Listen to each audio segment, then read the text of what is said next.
লাউ কানাতিদ দুনিয়া তা'দিলু ইনদাল্লাহি জানাহা বাউজা। ওরে আমার উম্মতিরা শোনো, এ দুনিয়াটার মূল্য যদি একটি মাছের ডানার সমান হতো, তাহলে মা সাকা কাফিরাম মিনহা শুরবা, তাহলে আল্লাহ রাব্বুল আলামিন কোন কাফেরকে, কোন বেদিনকে এক ঢোক পানি পান করতে দিতেন না। তাহলে বোঝা গেল যে দুনিয়ার কতটুকু মূল্য। নবীজি কি বললেন? এই দুনিয়াটার মূল্য যদি একটি মাছির ডানার সমান হতো, তাহলে আল্লাহ রাব্বুল আলামিন কোন কাফেরকে, কোন বেদিনকে এক ঢোক পানি পান করতে দিতেন না। এই জন্য নবী সাল্লাল্লাহু আলাইহি ওয়াসাল্লাম দুনিয়ার সাথে কিরূপ সম্পর্ক রাখতেন, হাদিসটা ভালো করে শুনুন। হাদিসটি বর্ণনা করছেন হযরতে আয়েশা রাদিয়াল্লাহু তাআলা আনহা। তিনি বলছেন, নবী সাল্লাল্লাহু আলাইহি ওয়াসাল্লাম সদা সর্বদা এই দোয়াটা করতেন, হে পরওয়ারদিগারে আলাম আল্লাহুম্মা আহিনি মিসকিনান, হে আল্লাহ রাব্বুল আলামিন আমি দুনিয়াতে যতদিন থাকবো, আমি দুনিয়াতে যতদিন জীবিত থাকবো, হে পরওয়ারদিগারে আলাম আমি যেন মিসকিন অবস্থায় থাকে। হে পরওয়ারদিগারে আলাম ওয়া আমিতনি মিসকিনান, হে আমার স্রষ্টা আমি যখন মারা যাব, আমার মরার সময়টা যেন হয় মিসকিন অবস্থায়। হে আমার স্রষ্টা ওয়াহশুরনি ফি যুমরাতিল মাসাকিন, হে আল্লাহ রাব্বুল আলামিন যখন কিয়ামতের মাঠে হাসরের মাঠটা হবে, সে হাসরের মাঠটাতেও আমার অবস্থা যেন হয় মিসকিন অবস্থা। আচ্ছা, আপনাদের কাছে প্রশ্ন, কারো যদি স্বামী এইরকম দোয়া করে যে হে আমার স্রষ্টা আমি যতদিন দুনিয়াতে থাকবো আমি যেন মিসকিন অবস্থায় থাকি, বউ থাকবে? কথা বলেন, বউ থাকবে? থাকবে না।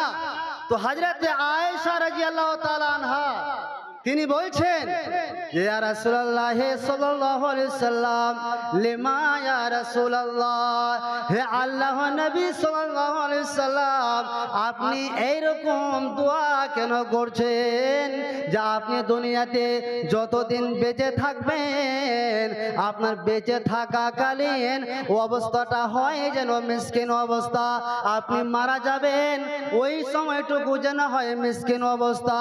সে কিয়ামতের মাঠে হাসরের মাঠটা হবে, সে হাসরের মাঠটাও যেন হয় মিসকিন অবস্থা। তাহলে আপনি এই রকম দোয়া কেন করছেন বলুন? নবী সাল্লাল্লাহু আলাইহি ওয়াসাল্লাম বললেন, ইয়া আয়েশা ইন্নাহুম ইয়াদখুলুনাল জান্নাতা ক্বাবলা আগনিয়াইহিম বিআরবাঈনা খরিফান। এরে আমার প্রিয়তমা স্ত্রী শোনো, আমি এই জন্যই আল্লাহ রাব্বুল আলামিনের কাছে এই দোয়াটা করছে, আমি যতদিন দুনিয়াতে থাকবো মিসকিন অবস্থায় এই জন্য করছি কে জেনে রেখো, একজন গরিব মানুষ, একজন মিসকিন মানুষ, একজন ধনী মানুষের চেয়ে 40 বছর পূর্বে জান্নাতে চলে যাবে। বলুন সুবহানাল্লাহ।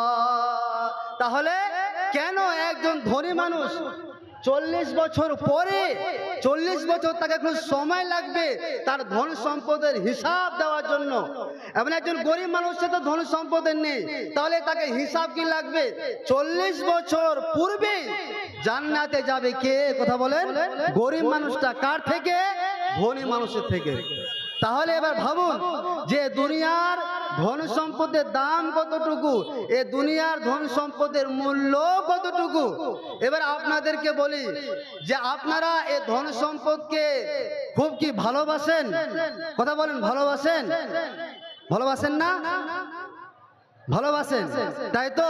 তো সেই ভালোবাসাটা কমাতে হবে কি হবে না? কথা বলেন, কমাতে হবে কি হবে না? আমাদের করণীয় কি হবে?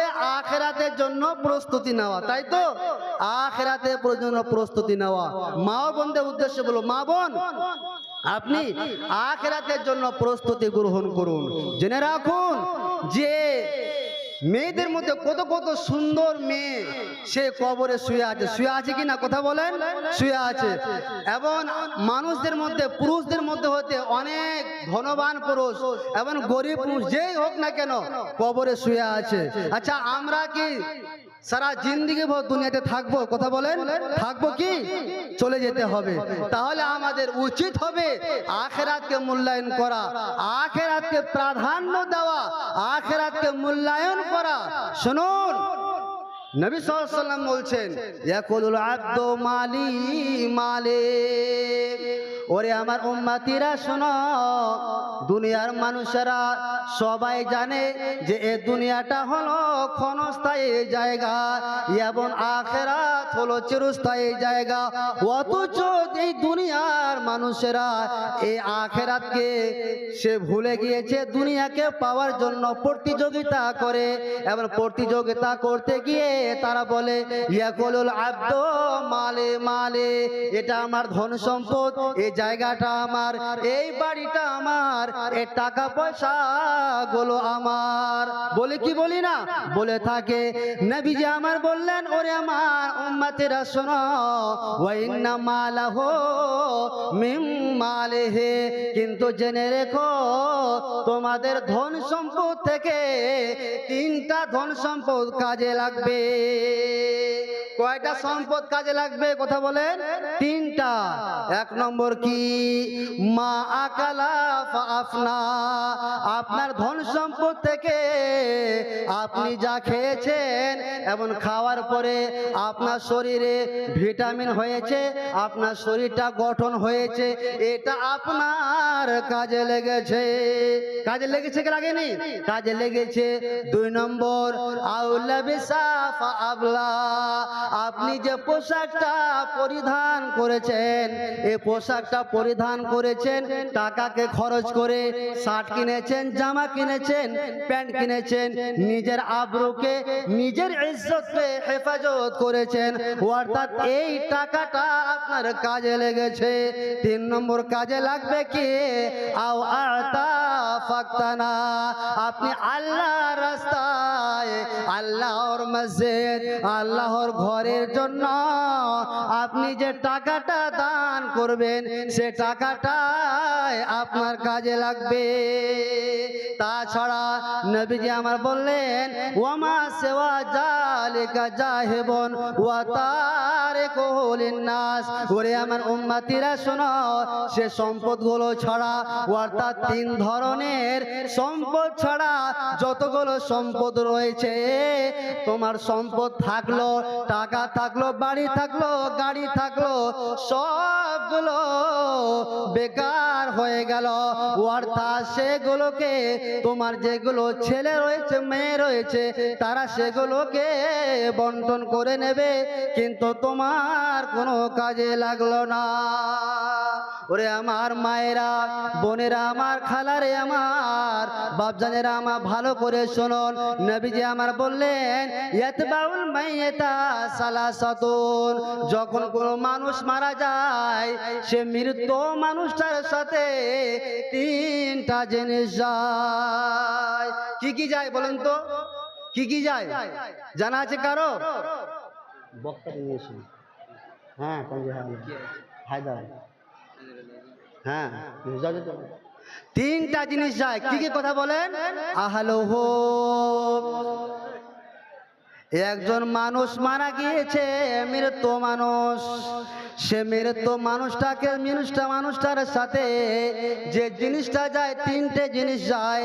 তার মধ্যে প্রথম নম্বর হলো আহলুহু, অর্থাৎ আমরা আপনি সে মৃত মানুষটাকে কবরস্থান করার জন্য, কবরস্থ করার জন্য কবরস্থানে নিয়ে যায়। নিয়ে যায় কি যায় না কথা বলেন?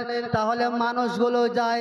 দ্বিতীয় নম্বরে হলো আহলুহু, ওয়া আমালুহু, আপনি দুনিয়াতে কি কর্ম করেছেন, কি নেকির কাজ করেছেন, নামাজ পড়েছেন, রোজা রেখেছেন, আল্লাহর রাস্তায় দান করেছেন, এই সৎ আমলগুলো আপনার সাথে যায়। নাম্বার 3, ওয়া মালুহু, অর্থাৎ মাল যায়, সম্পদ যায়। কোনটা মাল যায়? মৃত্যু মানুষটার সাথে খাটলি যায়, যায় কি যায় কিনা কথা বলেন, যায় না? খাটলি যায়। কিন্তু বন্ধুরে, দুঃখের কথা হলো তিনটে জিনিস যাওয়া সত্ত্বেও নবীজি আমার বলছেন দুটো জিনিস ফেরত চলে আসে। ফায়ার যেও স্নান, দুটো জিনিস ফেরত চলে আসে। কি কি বলেন দেখি, জানা আছে কারো? 1 নম্বর জিনিস ফেরত চলে আসে আহলুহু, অর্থাৎ যিনারা মাটি দিতে যান তিনারা ফেরত চলে আসেন। আসে কি আসে না? চলে আসে। আর কি ফেরত চলে আসে? ওয়া মালুহু, ধন সম্পদ, অর্থাৎ খাটলিটা যে যায় সে খাটলিটাকেও নিয়ে আসা হয়। আসা হয় কি হয় না? চলে নিয়ে আসা হয়। কিন্তু বন্ধুরে, যেই জিনিসটা আপনার সাথে থেকে যায় সেটা হলো ওয়ায়াবকা আমালুহু, আপনি যেটা কর্ম করেছেন, যে সৎ আমলটা করেছেন, সেই সৎ আমলটাই আপনার সাথে থেকে যায়। অর্থাৎ আপনি যে নামাজ পড়েছেন, আপনি যে রোজা রেখেছেন, আপনি যে আল্লাহর রাস্তায় দান করেছেন, এই যে সৎ আমলগুলো, সে সৎ আমলগুলো থেকে যায়। তা আপনাদের উদ্দেশ্যে বলবো এবং মা ও বোনদের উদ্দেশ্যে বলবো, মা বোনেরা আমার, বাপ জানেরা আমার, আপনারা অবশ্যই আল্লাহর রাস্তায় কিছু দান করুন। আপনি যতটা পারবেন 50, 100 অবশ্যই আপনি আসুন এখানে এবং দান করে যান। শুনে রাখুন, নবী সাল্লাল্লাহু আলাইহি ওয়াসাল্লাম বলছেন, কি হাদিসটা? ওরে আমার উম্মতিরা শোনো, লা তাজুলু কদম ইবনু আদমা ইয়াউমাল কিয়ামা। ওরে আমার উম্মতিরা শোনো, কিয়ামতের মাঠটা এতটা ভয়ঙ্কর মাঠ হবে, এতটা ভয়ভীতি মাঠ হবে, সেই কিয়ামতের মাঠে লা তাজুলু কদম ইবনু আদম, সেই কিয়ামতের মাঠে কোন আদমের সন্তান সন্তাতে আল্লাহর সামনে থেকে এক পা আগে বাড়াতে পারবে না। কতক্ষণ পর্যন্ত? না হায়দার কই, হায়দার যে আসছে মসজিদে, এই তো আমি ভোক্তা প্লেট দিয়েছি। ভিতরে আছে কি?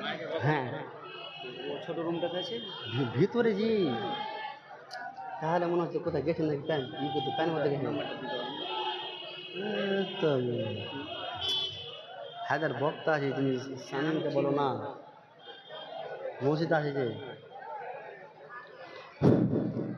তাহলে কিয়ামতের মাঠে যতক্ষণ পর্যন্ত 5টা প্রশ্নের উত্তর না দিবে আদম সন্তান এবং সন্তাতি অর্থাৎ ছেলে মেয়ে, ততক্ষণ পর্যন্ত এক পা আগে বাড়াতে পারবে না। সে 5টা প্রশ্ন কি? 1 নম্বর প্রশ্ন,